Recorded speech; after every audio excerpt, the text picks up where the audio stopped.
Épisode 2. Les premières fissures de Camilla. Au début, tout semblait parfait. David avait ce charme rassurant, cette prestance qui faisait briller Camilla à ses côtés. Il lui offrait des fleurs sans raison particulière, lui envoyait des messages doux, et la présentait fièrement à ses amis, en disant avec un sourire « Voici ma petite brésilienne ». Camilla, le cœur gonflé de fierté, se disait « Voilà, j'ai trouvé ma place.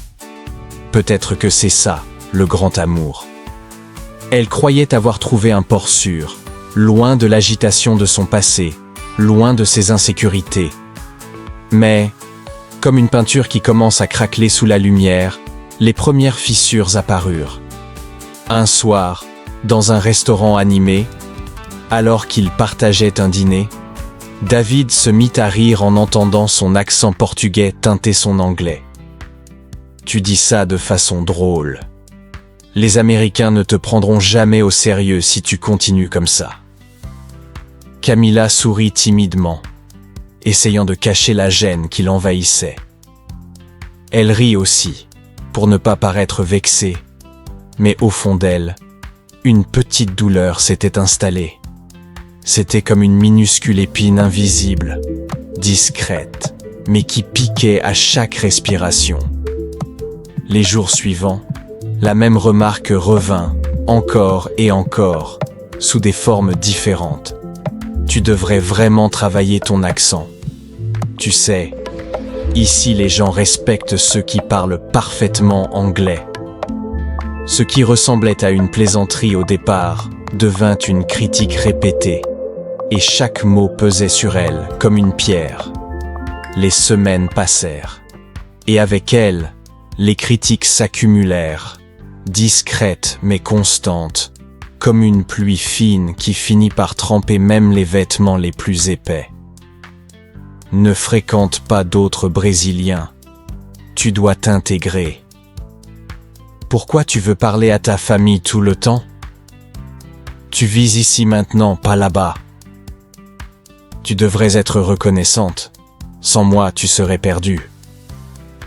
Ces phrases, dites sur un ton calme, presque affectueux parfois, commençaient à s'imprimer dans son esprit. Au début, Camilla essayait de se justifier.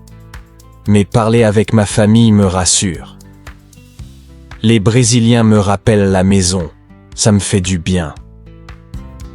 Mais très vite, elle remarqua que chaque tentative de défense menait à un silence froid, ou à un regard lourd qui lui faisait comprendre qu'elle devait se taire.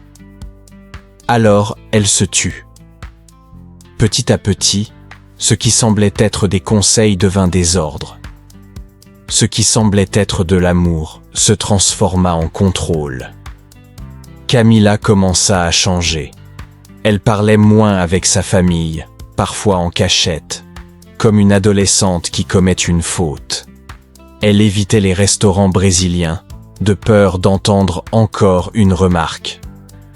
Même la musique de chez elle, ces chansons qui lui rappelaient les plages de Rio, elle cessa de les écouter. Un jour, alors qu'elle fredonnait un air de samba en cuisinant, David lança en riant.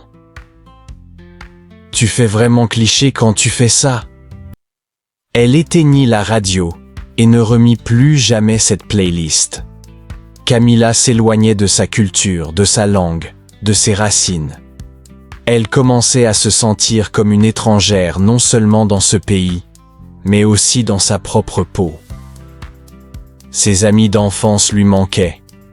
Les appels avec sa mère devenaient plus rares. Et quand elle raccrochait, une boule se formait dans sa gorge. Elle se sentait coupable de ne pas défendre davantage ses liens, mais elle avait peur de perdre David si elle résistait. C'était comme si, chaque jour, un fil invisible l'enserrait un peu plus, réduisant son espace de liberté. Elle vivait dans une cage invisible. Une cage dorée peut-être, belle maison, beaux vêtements, apparence de bonheur, mais une cage tout de même. Et dans cette cage, son cœur commençait doucement à s'éteindre. Reste connecté pour la suite des épisodes de Camilla. Et abonne-toi pour rejoindre cette belle famille.